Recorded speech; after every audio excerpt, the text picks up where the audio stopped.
Hello, I'm Cookie Stoner, and welcome to Cookie Stoner Presents with Natalie Johnson, Madge Atkinson, and my dog Keats, my sweet little baby who absolutely loves Natalie. That's okay, Keats. That's all right. You got to make him boiled chicken tonight. You got to feed it to him. I'll let you do that. I'm telling you, no, he likes you now.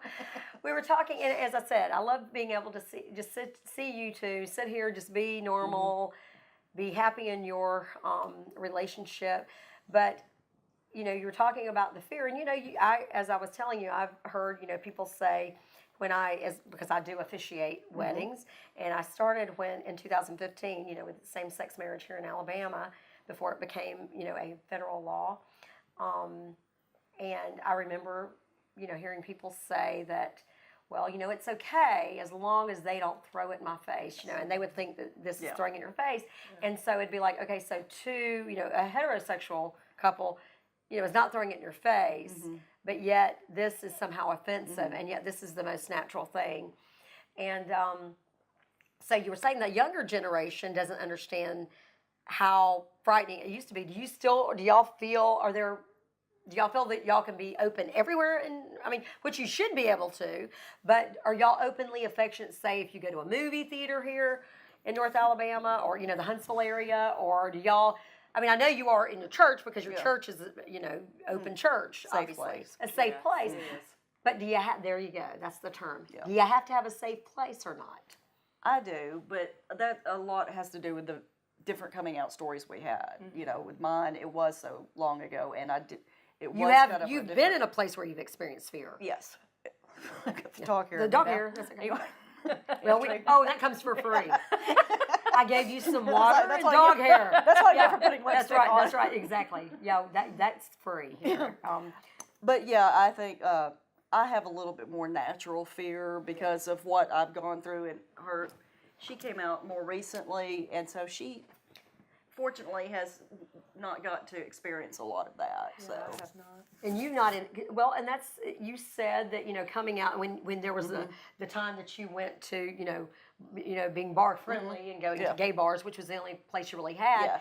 And of course, obviously there truckload of guys knowing it's a gay bar, and they're going to sit out there and yell profanities and bad harass and derogatory names to you, which sadly enough still happens, but you've not had that probably, and maybe because of the places that you maybe you're in a lot of safe places. I hope it shows that society's going, but there are still people who are I venture to say, would you feel comfortable like in downtown Decatur, Alabama? I hope you would. But would that still be something? Would you be more? I'm typically more the type. I'm apprehensive. Keep my hands to myself and that sort of thing.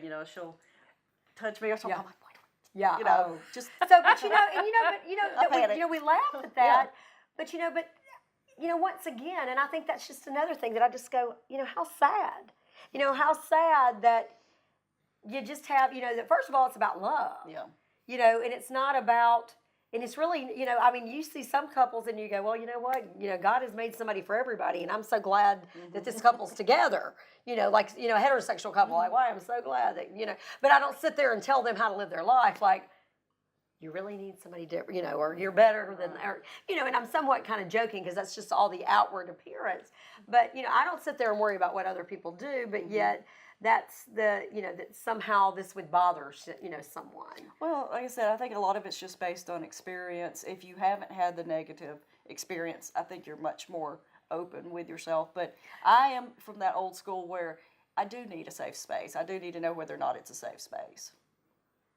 And so have you had, besides the bar situation, have you had any other places where people have been outwardly or overtly mean to you? Not too much. You'll get a lot of it online occasionally. No, I won't say a lot. You do get it online, especially if you're outspoken, Right. Occasionally you'll have somebody, mouth off about whatever because you've got a rainbow picture of your profile or, something like that. But so it hasn't really been too bad. And you, of course, Madge, have not had that experience simply because of your being, older when you came out. Right. And then you probably haven't had a chance to go to a lot of places that are not as safe. I'm just putting that, I'm just assuming that just from our conversation. Right, absolutely. And Natalie and I, that is something that we kind of kid and joke about, because I'll kind of pop her hand in public or when we're walking side by side. Do you sometimes do it just to be a little smarty pants? Well, I kind of see that look mischievous. I kind of see that. So mischievous, just to see like, yeah. Okay. I'll do, or I will. I'll just kind of rub my hand intentionally, Yeah. or kind of pat her on the back, or rub up against her on purpose. But I have. But you're also doing it probably to lighten everything and to say let's be Absolutely. let's just be, remember this is who we are. Absolutely, but I also am going to respect her where she is and not cause her any more discomfort in public. Although if she were okay with it, I would absolutely be right out there, But as you said too, that's sort of your little inside joke, and I can see y'all's interaction. That y'all are just sometimes that you'll have those little, these little inside jokes. Yeah. I was, when I met Natalie, I was so green. And I say that because speaking of jokes, there were jokes, lesbian, gay jokes that I still don't know about. Okay, so you would have to be jokes. Okay. Oh my God, that's hysterical. So speaking of which, did y'all first date get a U-Haul? I'm just kidding. So I love that. No, no, not really. I love that. I said something to her, and I think that's when she realized that was a joke. I actually had some friends in Atlanta who actually did that. That was their Halloween costume. It was the funniest thing I've ever seen. Oh my God! It was truly the funniest thing. Okay, I'm not even. I'm gonna have to do that one. Funniest thing y'all should do. Yeah, they had them like in a U-Haul, like first date, Yeah. So that's hysterical. That's great. Well, so it is, sitting here having this fun, light conversation about it. Now, and I know I talked about a little bit about, how you have, you have to go without Madge, your wife, whom you are, in a committed relationship, a legal relationship, your best friend, you love each other, this person that makes you happy. It's a win-win. Everything about it is a win-win, and yet when you go to any family function, Madge does not get to go. Yes. Hurtful? Yeah, it is. But Hurtful to you, Madge? Yeah, a little bit. This past last year, I guess. And it's coming up, Thanksgiving, Christmas. Well, and all last that. year was the first year it was really put out there that I had to make a choice.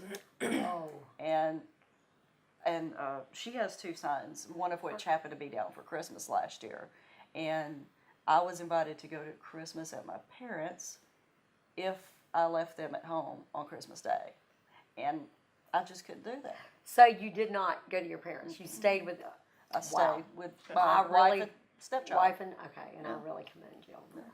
Because it was very. That's what people do. That's. You think about it. If you were in a heterosexual relationship and your husband's family said, "I don't like your wife. I don't want her to come." Right. Who would go to that? Nobody would do that. Right. So or vice versa. We don't like your husband. You can't.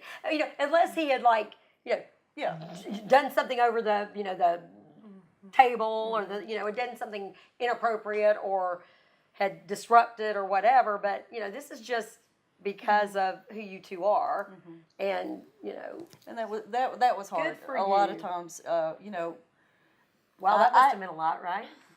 Yes, and I supported her. The good thing about us is that I was going to support her regardless because I knew our relationship was strong. Right. And you knew it was hard for her. Yeah, I knew she was in a horrible place to have to make those kind of decisions. And so I wanted her to know that I loved her regardless. No matter what. Yeah. That you made that decision. What a big thing for your prior relationship. years, it hadn't been as much of an issue. I'm the oldest of 4 kids, and so a lot of times we did Christmases on not exactly Christmas Day. Last year, it happened to be that we were doing the family one on Christmas Day, and I you were with your family. Part of the example that I watched growing up, my parents are still together, 48 years. Because of doing things together. Exactly. So that's what you do when you're with somebody. That example, Good for you. Yeah. Isn't that amazing though that you're like, I'm just following the example and continuing that in my committed relationship, my marriage. Yeah. Now, your siblings, you mentioned your siblings, and I know you said one of the sister-in-laws who's now deceased, who was really the as we talked about, the basis of you coming out. See, I remembered. Yeah. I know, kind of impressed with that one. Pretty impressed with myself on that one. Okay, the tea's starting to kind of wane a little bit. But your other siblings all supportive? Yeah, well, I'm the oldest, and then I have 2 brothers, and both of those brothers are supportive. One lives in Oregon, so I don't get to see Stan. His name's Stan. I don't get to see him a lot. My little brother Kevin, we just went down to his Halloween party, so he's always been, our cheerleader, and it was his wife that had passed. So my sister is much younger. I was about 12 when she was born. She is married in Korea as a missionary. So her religious views are identical with my parents, so I have very limited contact with her. Wow, that is it is hurtful. I'm sure. I can only imagine losing your family if you are that family. But then you do, as you said, you have a family, and that's what if you're going to be biblical about it, you do go with your person. And I know people would be like the pronouns and whatever, but but having said that, you are creating your family and being committed with your family and doing those things. That pain that you seem to, that I suppose is still there. I think just in watching you, because of being in such a good place, that you seem to I don't know, it seems to fill the void. If there's a void, or Well, I'm also it probably, if I was younger, that's really what my heart is for, the young. And that's okay. That's generation something we've talked a lot about, is letting younger people. Well, what would you tell younger people if they had to make that choice? Would you still tell them to be true to themselves? Because even when they're in the middle of it, and maybe their family does reject them, your life's not over because of that. Whereas it might feel like it, but even someone like me, whose parents may never accept it, I've got a lot of family. They just aren't biological, and even through Unlimited and my friends that I've known 20 years, I've got a friend that just moved to Knoxville. Her name's Carita. She's been my friend forever. And I don't even call them friends. I call them sisters and stepchildren, or we call each other all kinds of y'all are stuff, just so, and that's another thing too. Isn't it great how when you, and I'm so grateful, getting to meet such great, cool people that have such open, you're like, man, you're just like magnets. I'm just like, I want to hang out, because you are such love, and that's what it is. I mean, that's why, we'll always talk about getting away from toxicity, toxic people, and to draw such love to you, and that's what you're doing. And as you said, teaching these younger, or being an example. But something Kenneth, who is your good friend, who also introduced us, who was our a guest in one of the part of our series. He also was one of the, and many people have said this though, but he articulated it in a way that once he realized that he and God were okay, he really wasn't worried about his parents anymore, because, and then that's what that's what our relationship, if we're believers, or, and not everybody has to be. I mean, that is not what this is about. It's not about anyone's belief in God. But if someone is, then it's about that person's relationship and belief and getting to that right place. And so and what do they say? I know there's a Bible verse about if anyone else is, if I am with you, who can be against you? I know that's not the right way, but I know that's what the paraphrase. That's the Living Bible. That's the Cookie Bible. That's a Cookie Bible. But I know that's what it means. Is so when you get to that point, and that's what it sounded like you did in your, when you came out to your friends and yourself, and that's what it's all about, is your own honesty. It is. And then living, and then now you're just living a happy, normal life. Yeah. And I never had, a lot of people like Kenneth's story, I never had as much of a struggle between me and God, because I always felt like I understood God and He understood me because He made me. So I never really had that struggle. It was more internal with myself. And then once you got to that point, then, and even though it's hurtful with your parents, I still think it shows that you really don't have that chaos because you didn't create I mean, even though Madge would have been absolutely supportive of that, you did something that any normal married couple would do. Made this choice to stay and not to have that chaos and say, look, I love them, but I'm not going to just continually try to please my parents, because we're not supposed to just always be, involved in our parents' lives or they in ours. Well, I mean, the ideal would be for everybody to be together, which is what everybody wants. Right. But if you can't have that, you still have to. But you still have to be true to yourself. Exactly. And I think that's what this is about. And it's not just by saying, I'm true to myself in a selfish way. To heck with all of you what you think. It's just like, you be you and I'll be me. So, we'll end up, we're going to come back and talk about unlimited ministries.